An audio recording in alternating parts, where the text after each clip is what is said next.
Okay, so thank you for coming once again.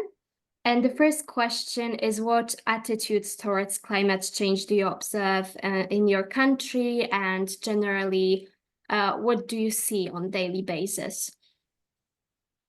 Okay, so first of all, I would say it's very different based on age groups and also the background that people have. But it's difficult right now to see only one attitude towards climate change. Like what we know from statistics is that like most of the people are aware of climate change. They believe it's real, so it's not something that they don't believe exists or something.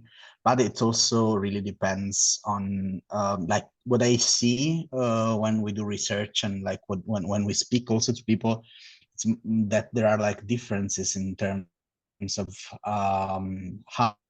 how impactful people believe climate change will be on their lives, with younger people looking at climate change in a more serious way compared to older generations. Okay, so has this changed over the years? I mean, I'm not working on this for Mm-hmm. many years right now, so it's my second year working on this topic. And I would say that I've seen a bit of an increase in terms of Okay. how much people believe in climate change as a factual thing. Um, so would you say that this is something like which can really influence people? For example, it is like more powerful that they see the issue in real world, and it's like more powerful to like motivate people to action than, for example, statistics or things that are more theoretical for people. Yeah, that's a difficult effect to disentangle, to be honest, because like when you have when you see these things, there is an element that in my opinion is key, that depends on how these things are framed, Okay. for example on the press or on social media. If these things are somehow connected to climate change, and Mhm. like politicians, for example, see this as an extreme event caused by climate collapsing somehow, then people may be more reasonable about acting to fight climate change. If you have like politician not really framing this as something that comes from climate change, but more like a casualty Mhm. thing, or more like something that like there is a phrase that like old people say, that it's always been like there's been years in which Yeah. temperatures rise to this level, or like it was so cold, or like it rained so much and stuff like that. So if you use this kind of framing, Mhm. people are not so pushed towards changing their behavior, Okay. or like their policy support. What you can see from statistic point of view is that in general people are willing to support Okay. um, policy reform related to climate change, and this seems to be higher in papers that have been published as an attitude compared to what people believe in real world. So like in real world, if you talk to people, they will say, yeah, no, I don't think people would be okay. A politician, for example, they would say that I don't think people would be okay, for example, to phase out fossil fuels. Mhm. What we see in literature right now is that actually people are ready for a change Okay. compared to compared to what people believe.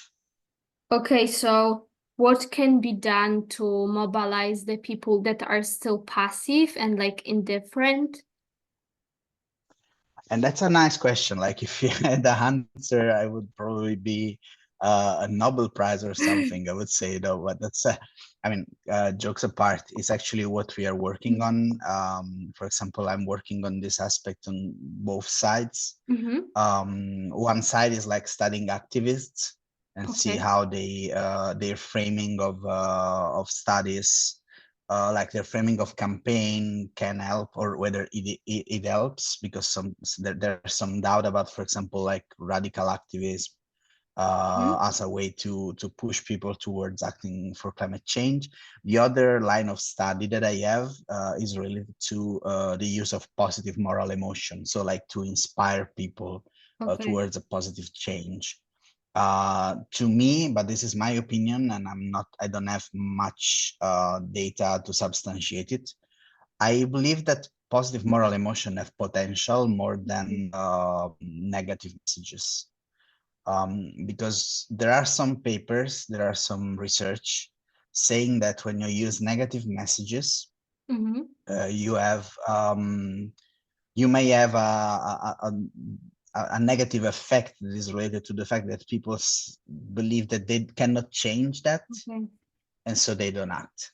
Okay. um and like, because like they say, okay, if we are doomed, then what's the purpose of try and change something? I will like live my life as best as I can for the years that I have, and then I don't care. Like, instead of inspiring people, I think it's more um positive Mm-hmm. attitude, brings to more positive attitudes towards change, and it may be positive, it may have positive outcomes, but I'm still working on this. Mm-hmm. um and like, one of the difficult thing about working on these topics, that you will see that in literature, most of the times we measure behavioral intentions or attitudes Mm-hmm. instead of real behavior. Okay. um and this is an issue, because like Mm-hmm. we don't know whether people will act as they say they would like to act. Okay, I understand. Um, so, what can be done to support the people that are already active? Because, you said about activists in your research, it is sometimes very hard to be a very active person and engaged person when our surrounding doesn't help us and we see that other people like don't care, and what to do in these situations, how to support these people. So I have like a background in activism, not related to climate change. Mm-hmm. I was for many years working on student in student organization Mm-hmm. for international students. So advocating for more international universities and stuff like that. And I see that a thing that right now it's maybe missing in Okay. climate activism in general, is strategizing, like Okay. organizing at community level. Because what you see in the current scenario is that, for example, radical groups such as Extinction Rebellion, Mm-hmm. they have a manifest that says that they don't believe the social contract is still valid. So they say it's null and void. And Mm-hmm. it's like an attitude that they have, that they push themselves toward the side or the corner of the society. So they don't have this attitudes towards getting connection with other groups, or getting connection with the municipality, with people in politics, try to make compromises, try to push them towards doing the right things. And this is something that is missing. So one thing to support, I think, is to try to steer this organization towards having a more compromising approach, but that doesn't mean to compromise the outcome. Mm-hmm. It just means that you need to interact with other stakeholders that are involved in the process of change in order to get things changed. Okay. And so this is what I see missing. And this is mostly due to how the training process works within these movements. So Mm-hmm. what you have, but this is again my opinion that is based on things that I read and studies that I Mm-hmm. run, but it's not like something that you need to take for granted. But what I see is that most of the time you have like people that are very motivated towards a cause, Mm-hmm. so they really want to do the difference, and then they have to find themselves facing the reality that a movement alone cannot change the world, and that's something that is frustrating, I guess. So I think like connection with other people, connection with other groups, connection with other stakeholders could be of help, like creating alliances. And this is something that, for example, we as a group of scientists can actually help them to achieve, because what we can do is that once we have results from coming from our knowledge, like from what we do as research, is to inform their way to do volunteering on the topic, their way to conduct awareness campaign actions and stuff like that. Okay. Um, it's very interesting, actually. So we talked about the like attitudes and like helping the people to get started with action. And now we'll move more towards like the psychology strictly. So like what emotions and mental states do you notice? Because we talked about attitudes, but like what are the emotions which are like associated with climate change in the society? Okay, this is an interesting question, and like what I'm doing right now is working with moral emotions.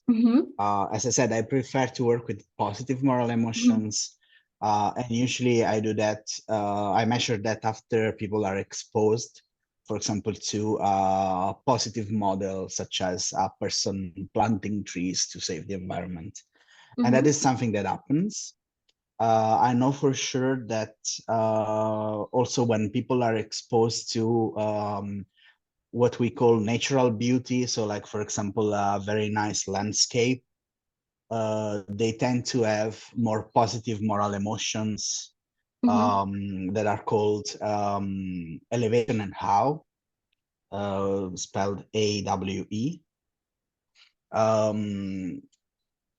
Compared to when, for example, they see like a landscape with factories and Okay. destroyed nature. So what we have is that usually nature, like connection with nature, is something that people believe is positive for them. There is also Okay. another concept that is called connectedness with nature. So how much people believe they are connected with nature.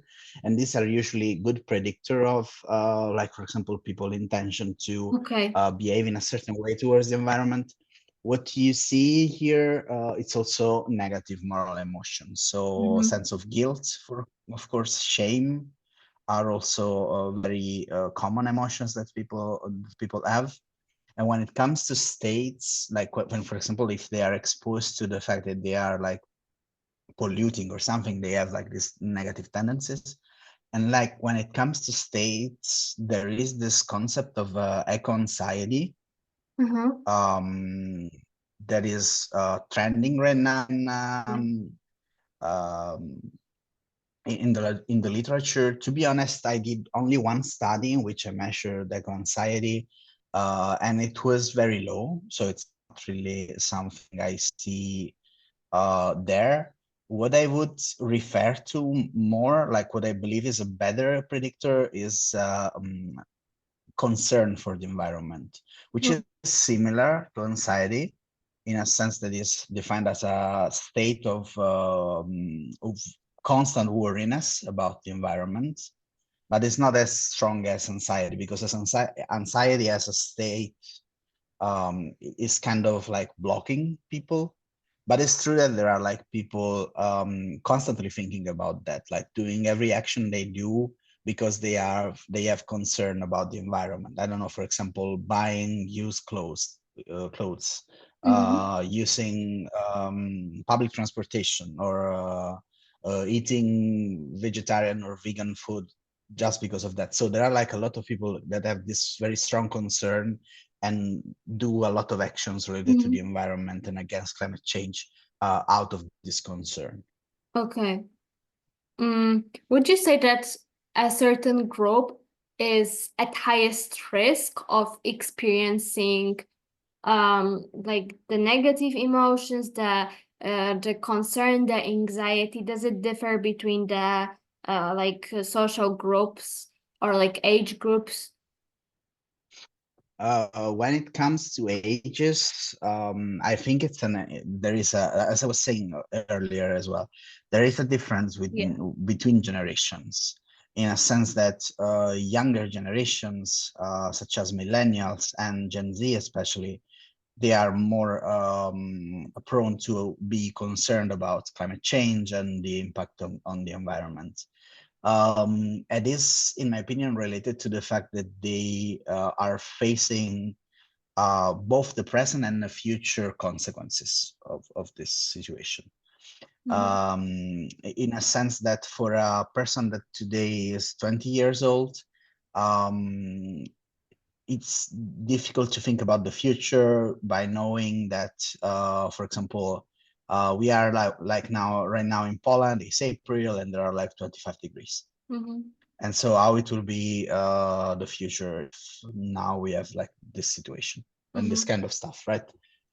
While I guess for a person that I don't know is in his 60s, 70s, this may be worrisome at some level, but it's not as bad as a person that has to live also the present, also the future thinking. I don't know, like there are people mostly my age, because I think it's something that you realize when you get in your 30s rather than in your 20s, that, for example, do not want to have kids Mm-hmm. out of concern related to climate change, right? Mm-hmm. And so you see this is impactful for them because it impacts also their sentimental relationships, Mm-hmm. their friendships and stuff like that. Okay. Um, it's pretty interesting. Um, So about this mental health still, because there's this, the younger people may be like more prone to the problems in the context of climate change. And are there any, for example, cases where someone turns to a support group or like an organization dealing with the mental health in the context of climate change in your country, for example, because they need support with their like feelings and emotions? Um, that I know this is a relatively new concept in a Mm-hmm. sense that I am aware that like I'm from Italy, but right now I'm working in Poland. I'm in Krakow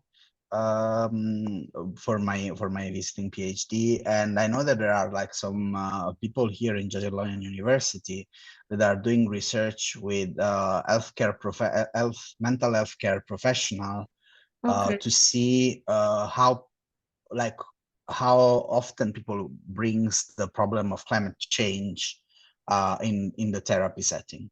Mm-hmm. And what they found lately is that this is something that happens more often than not, Mm-hmm. but it's still something relatively new. And Okay. of course, it's something that is to younger generations of people. So it is real that people brings this into therapy, let's say.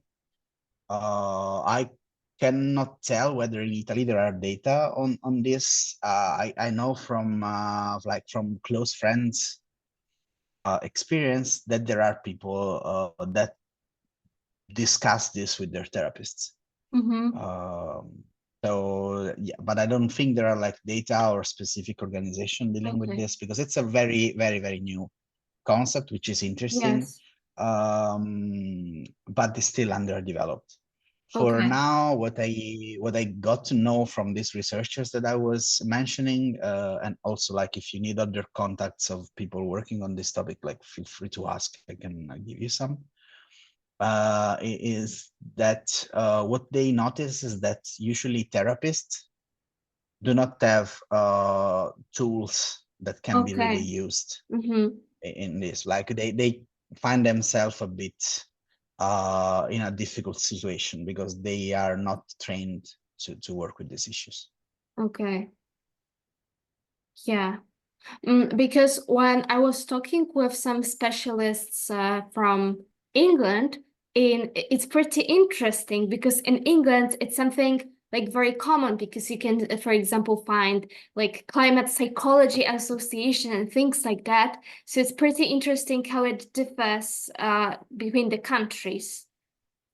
It is related, like, but this is a general thing related to psychology, I guess. This is related to how open is discussion about psychology in a certain country. So Okay. what I see in Italy is that is something we started to have recently, and Mm-hmm. mostly after the pandemic and due to the pandemic. Mm-hmm. So people staying closed in their rooms like for 20 hours a day started to realize that they had issues with psychological health, Mm-hmm. and that somehow bring them to speak about psychology, but it's not like that before. And I think that this is something that happens also for climate change. So Mm-hmm. people are now starting to realize that this may be something affecting their mental health, and so they are slowly getting to that.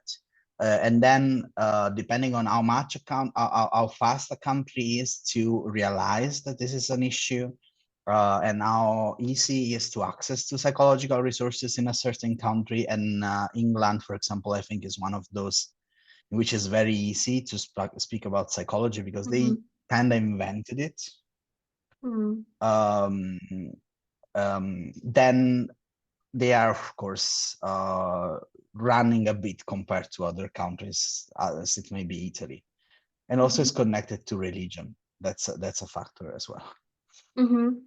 Okay. Because like in Italy we have the church, so it's not really, people don't really discuss psychology prior to these days because they were used to go to the church. So, okay, so like it's pretty interesting what you said about the church. Could you like elaborate on this? So, like the psychology is like the church like kind of supported the like mental health and like the spiritual side of people's lives and Or I would say it's not related that much, like that's an aspect I would say, but the Mhm. main aspect in this is related to stigma that people faced about Okay, talking about their mental health. So it's more about um like more like related to moral meaning of what okay, mental health means in society. okay, And you can see that like some societies are more open to this compared to other societies that are more conservative related to this aspect. okay, And like what my meaning of like bringing the church into discussion is related to the fact that usually related to this topic, places where you have a lot of people following the church are more closed and conservative compared to more liberal places okay, where religion is not such a big aspect of society. okay, I understand. Um, So we talked about the emotions, the mental states, and the activism, and the like the social groups. And like as normal people on daily basis, how can we deal with the climate change in a way that it is something that is constantly changing and affecting us and it will not go away? How can we build this like resilience and Mm. how can we like support ourselves in facing the fact that it's like not going away and it will be probably like more and more visible and we will see constant changes. Well, I think it's an upward spiral Mm-hmm. process, in a sense that my belief, like there is a big discussion on this, like there is a big discussion whether it should be first individual level changes and then societal level changes. So Mm-hmm. which one goes first and what people should do. Okay. So like should they focus on advocating for political change related to climate change, fighting, or it should be more I do differentiating waste, and then I hope that this works. And I think that one doesn't exist without the other. Okay. So I think, in a sense, one solution to this should be to bring people to do their part, because, like, by slowly having a higher number of people always like doing their parts, so when this number of people increase and increase, it's going to be also easier for the other change to happen, in a sense that if I have a positive attitudes towards recycling, towards using eating vegan food more often and stuff like that, it's not going to be an issue, for example, when somebody at my university is going to propose to ban meat from the canteen Mm-hmm. and use only vegan food. But so it's something that people need to do, to be aware of it, and like do little steps towards both direction, Mm-hmm. because one influences the other. Okay. And I believe that, as I said, I believe that one thing that is really needed is positive messages that convince people that things that they do are efficient, like they bring results. And also they need examples. So I think one of the thing that would be interesting to do is to see how people react to showcasing positive examples from their groups doing the right thing for the environment. Because then what we see is that there is a tendency to imitate people from your group when they do moral behaviors, like things that Mm-hmm. they believe that are right. Okay. And so, like, for example, if you are like in a small city, a small town, and the town, for example, makes a prize for the person that like that does most recycling, and this person sends positive messages, maybe this could help. Mm-hmm. There is also like a negative to this, that people can react by derogating the behavior of this person. They say, like, we are not similar. So that's why it's very important that people need to perceive that there are like people similar to them, equal to them, that are doing the differences, and that they can do the differences, the Okay. difference as well. So Um, but that's, as I said, okay. that's something that I'm researching on, and I have some proof of this working. As I said before, is only on intention. It's not really on actual behavior, because that's the difficult part to achieve, to measure. Okay. Uh,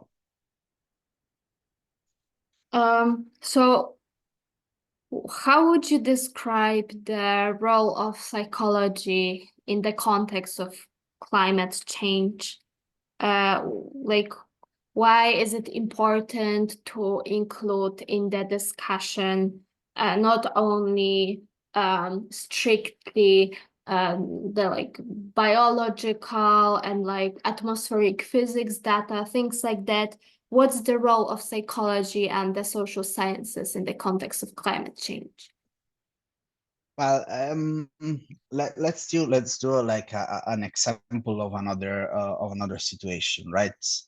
Where you have also, for example, biologists involved, related to and the situation may be racism right now. Like, we know that there are no differences in terms of races between human beings, right? And this is Mm-hmm. something we know from biology. So there is a factual truth about that. Um, on the other end, this doesn't takes racism out of the table, right? Mm-hmm. So even if there are like people, like, if we know for certain that there are no differences among human beings, people are still racist sometimes.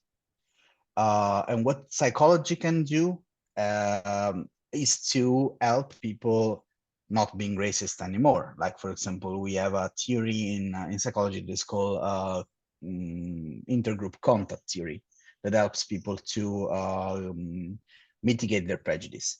And this is exactly what psychology can do related to climate change. So we know that climate change is real. We know that it's going to impact our lives, but still we need psychology to understand how to bring people towards changing their behavior towards the topic of climate change. Mm-hmm. And this is really difficult, and this is like mostly related to what social psychology can do, because usually social psychology studies more behavioral changes among within and between groups. Mm-hmm. But even like individual level psychology, the fact that you can create support strategies for people working on this, it is making a difference, because it's something that is creating pain in people. Like it's something that you need to deal. As you were saying, you need to create resilience. A way to create resilience is also having like individual level solution that help people to create that state of resilience. Okay, so you said about the role of psychology. So you showcased by the examples that it can be very useful and important. Um, so to what extent are the psychology, like the psychological factors and the psychology taken into account in the discussion of climate change? Do you think this topic is discussed enough, or is there an area of for like growth in this aspect and discussion? I think there's an area of growth, and it's related to the fact that, of course, we don't discuss the psychological factor enough. And what you see usually, like in mainstream channels, it's things that somehow are I would call them like attractors. So I don't know, like on TikTok or on Instagram, you can find some content that speaks about the psychology of climate change, but it's, for example, related to I don't know, eco anxiety or stuff like that. And I think that psychology instead is totally absent in places where it matters. Mm-hmm. Like, for example, when it comes to policy change related to climate change. So in those discussion, I don't think there's the psychological aspects are taken into account to a sufficient level. But it is also true for other aspects that are not like climate change. So I think it's basically in almost every contest. And this, unfortunately, in my opinion, is due to psychologists more than to other people. Okay. Like it's basically due to our inability as a category, as a group, to influence discourse about a certain topic. Okay. Um, that is related mostly on the fact that we like to stay, but this is again my very personal opinion, that we like to stay among ourselves. Like we go to a conference full of psychologists, we discuss psychology with other psychologists, Mm-hmm. and it's nice. Like we say, yeah, it's very interesting. It has like really relevant implications for real life um, and on people life, and then we stop there. We don't do the extra step that is try to bring this to a general public, Mm-hmm. try to bring this to policymakers, to get in touch with NGOs working on this field, to try to influence this. And this is a very rare thing. Like there are like very few social psychologists that do this kind of work. Few of them on climate change, like I can name maybe two of them that I've seen doing this. One of them is Van Bavel from New York University, that is very active in like communicating psychology at a broader level. Mm-hmm. But apart from this, it's very difficult for psychologists to go out from their comfort zone. That is a room full of people that speak about psychology. If not for more popular topics such as speaking about tech anxiety on Twitter or like on Instagram, but it's not really making the difference. Okay. Okay, you're raising awareness. It's good. It's fun. But on the other side, you are not speaking with politician about addressing the anxieties, Mm-hmm. for example, or you're not speaking with politician about behavioral intervention that can help mitigate climate change, and that makes the difference, right? Mm-hmm. More than just raising awareness on the topic. Okay. So there Um, should be more discussion on this. okay. And would you say that this like inclusion of psychology into discussion differs between countries? Because you're like based like right now you're based in Poland. Did I understand this Mhm. correct?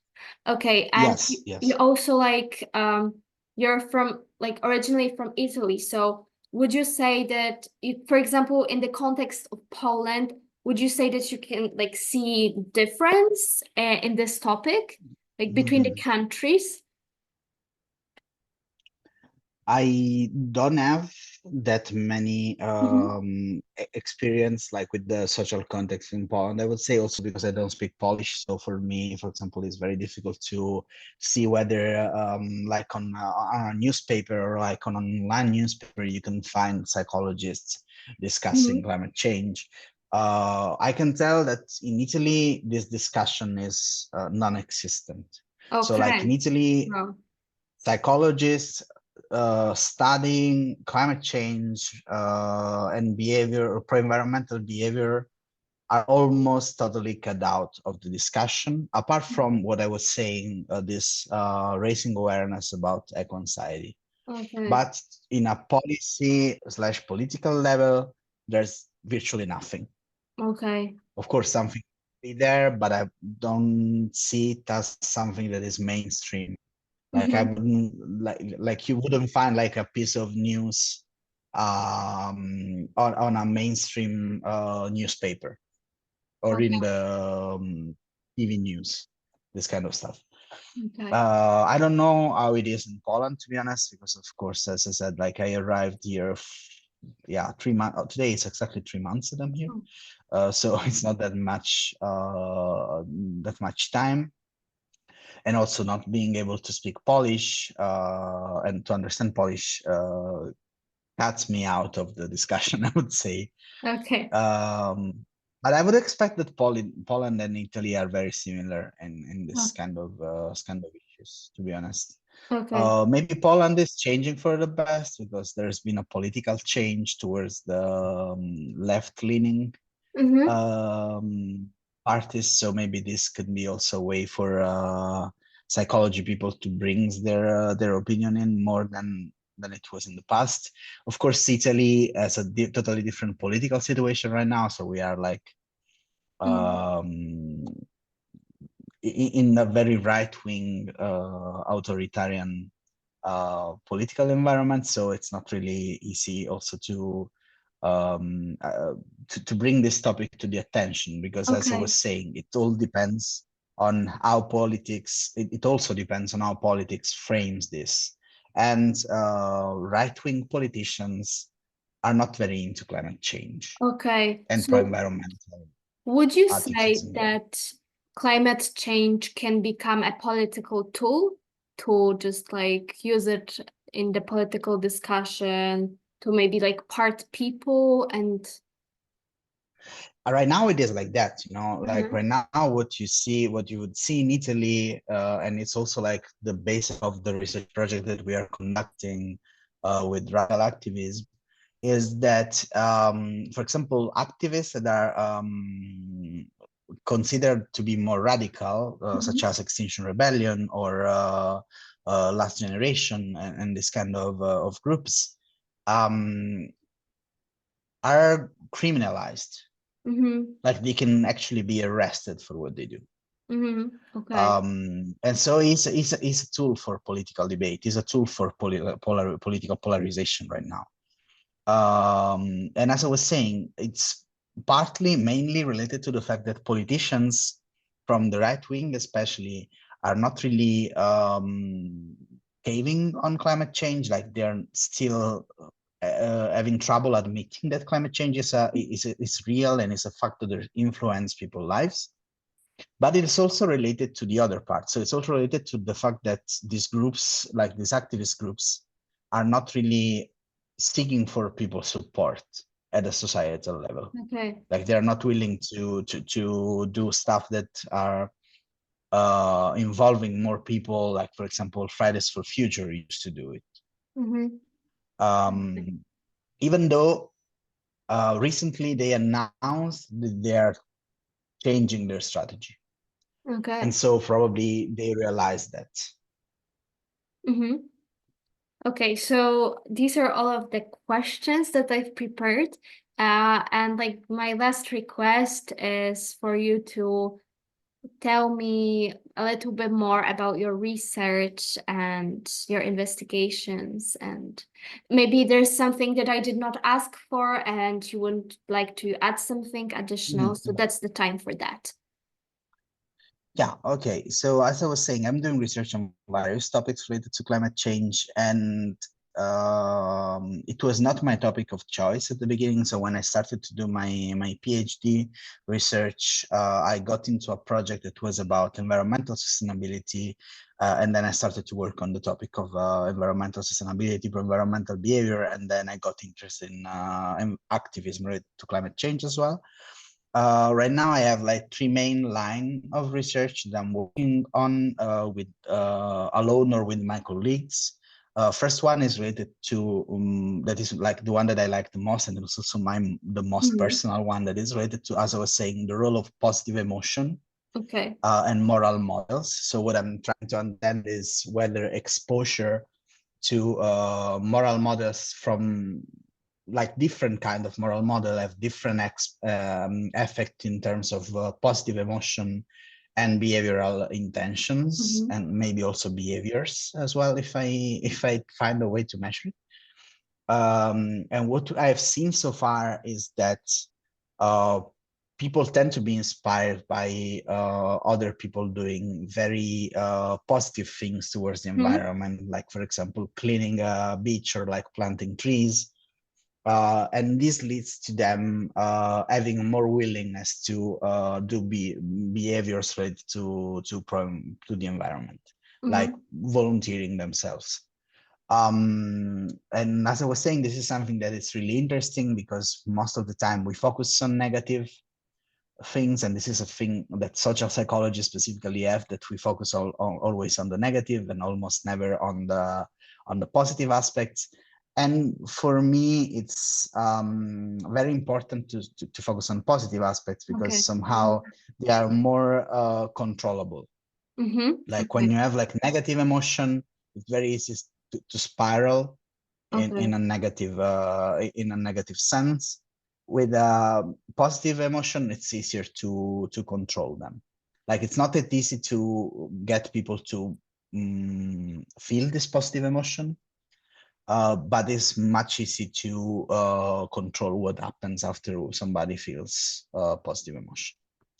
When it comes to like other research that I'm doing is related to the effect of exposure of identity features of radical movements, pro-environmental movements, of course, but radical, and whether this influences the way people is willing to do collective action related to the fight against climate change. To rephrase it, so basically what we noticed together with my colleagues is that most of the times people are exposed only to these movements doing their actions, such as, for example, occupying the street or pouring paint on a work of art, right?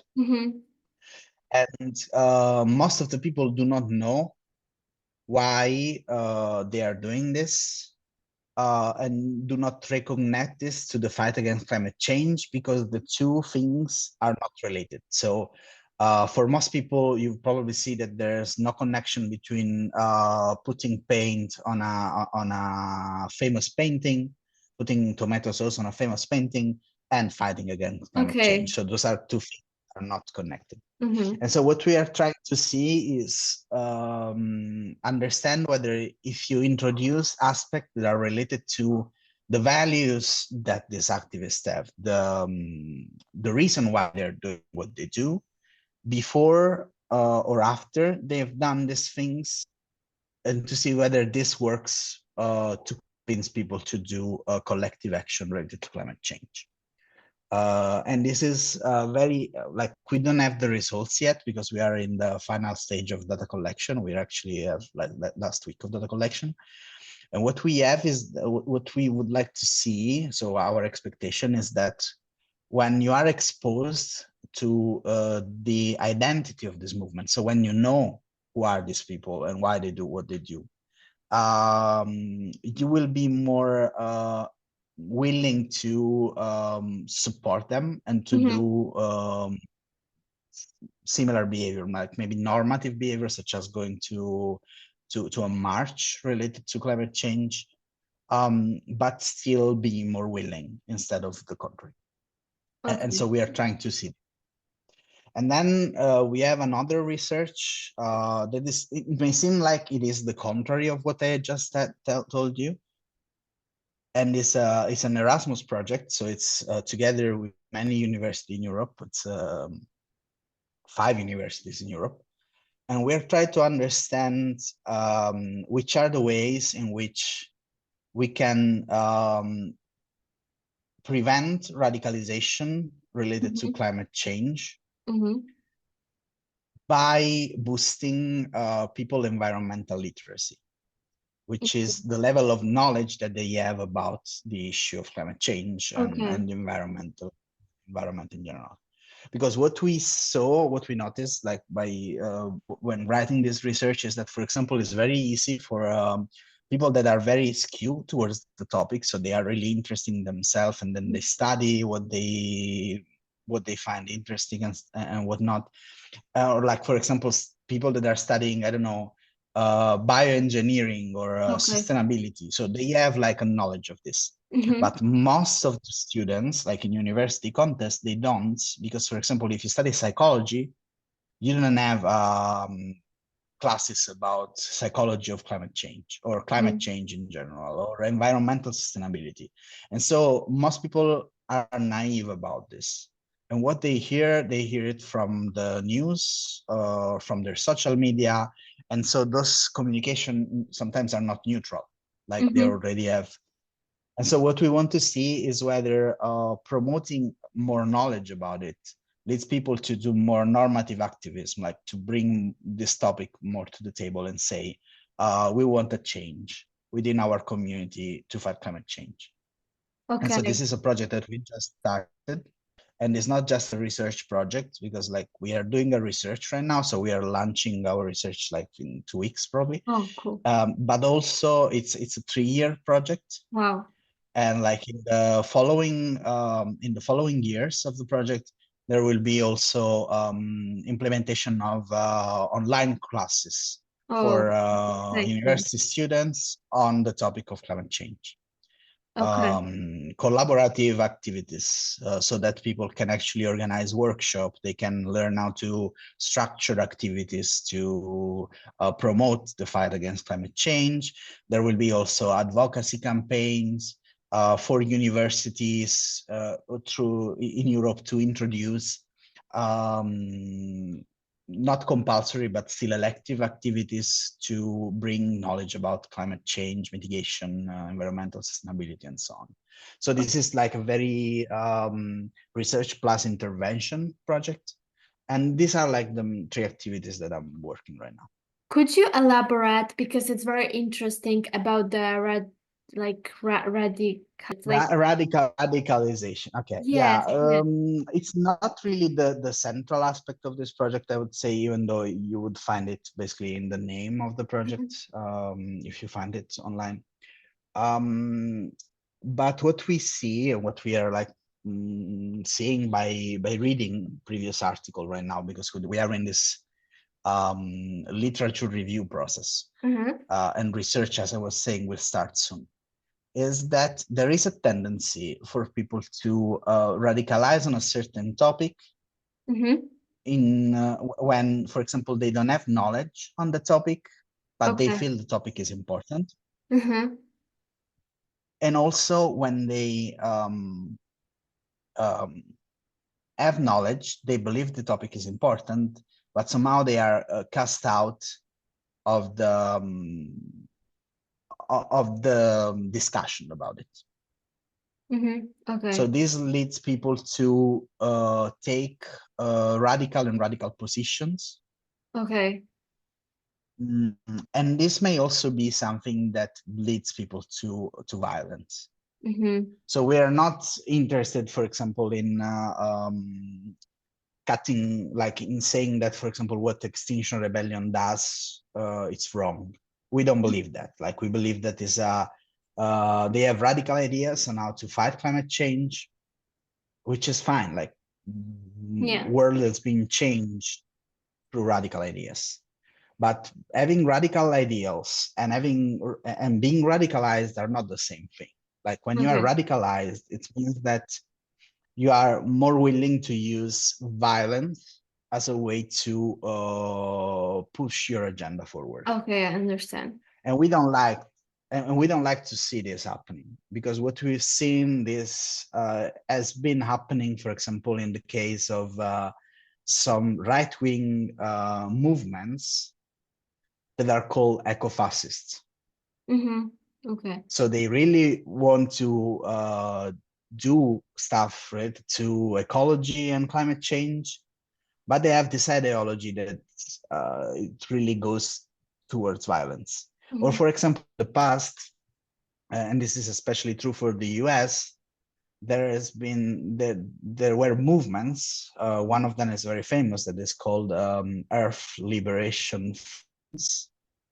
They were called the Elves because Mm-hmm. of the acronym, and they were actually, for example, burning factories Mm-hmm. or burning down buildings because, for Okay. example, they were destroying nature. And we Mm-hmm. don't want this to happen, because this polarizes the discourse about climate change and doesn't bring change in the Mm-hmm. end. Like, people are gonna focus on like fighting among each Yeah. other, find a person that is guilty and stuff like that, while we want people to be more involved in this, Mm-hmm. but also having more tools to make a difference about it. Mm-hmm. Okay. Okay. So the last question, because we said about the radical movement, but there's like also the group of people who are like climate change deniers.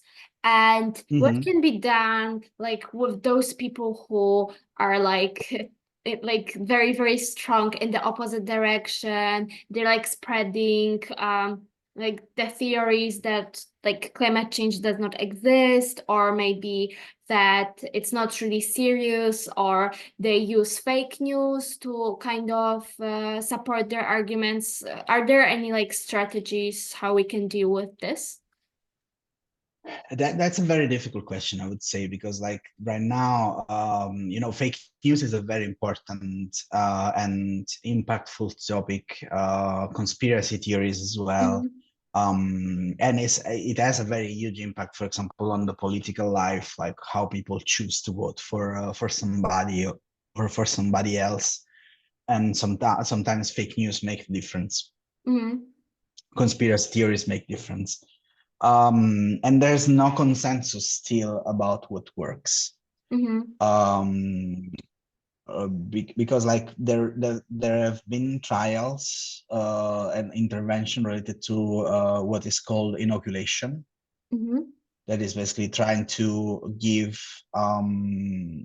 real pieces of information countering, for example, fake news and conspiracy theories to people in order to make them more aware. But this seems to work for some people and not work for some other people. Mm-hmm. For example, related to their political belonging. Mm-hmm. And so it's a very difficult question. There's no answer yet. For sure, bringing more literacy on the table, like bringing more knowledge on the table, is a tool, especially for younger generation, Okay. because what you would expect is that, for example, younger generation are all set on the topic of climate change, like they all believe that climate change is real and that this is something that is need to be tackled. It's not the case. So even among millennials and Gen Z people, there are people believing that climate change is an hoax. Mm-hmm.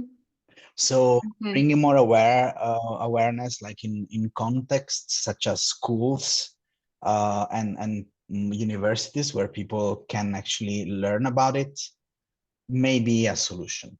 Okay. Giving them the tools to understand reality almost always is an effective solution that works, for example, against, again, racism, prejudice. It can work also for climate change, for sure. So Mhm. it really depends. Um, it really depends, but it's not as easy, Mhm. unfortunately. Um, and unfortunately, it's also very difficult to control the stream of news that people receive. Okay.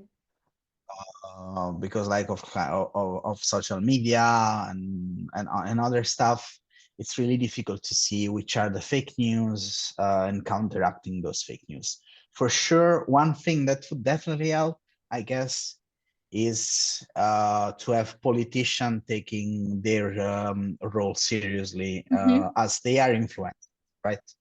They influence people opinion, they influence people vote, they influence people behavior.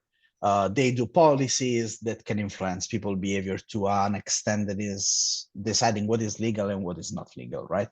So if they would be more serious about it, Mhm. for sure that would help.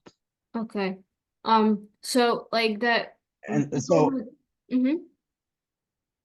so we are again going back to the fact that what psychology could do and should do Uh-huh. is to try to influence policy making a bit more, like to be involved in the actively involved in the discussion about policy making related to climate change. Okay.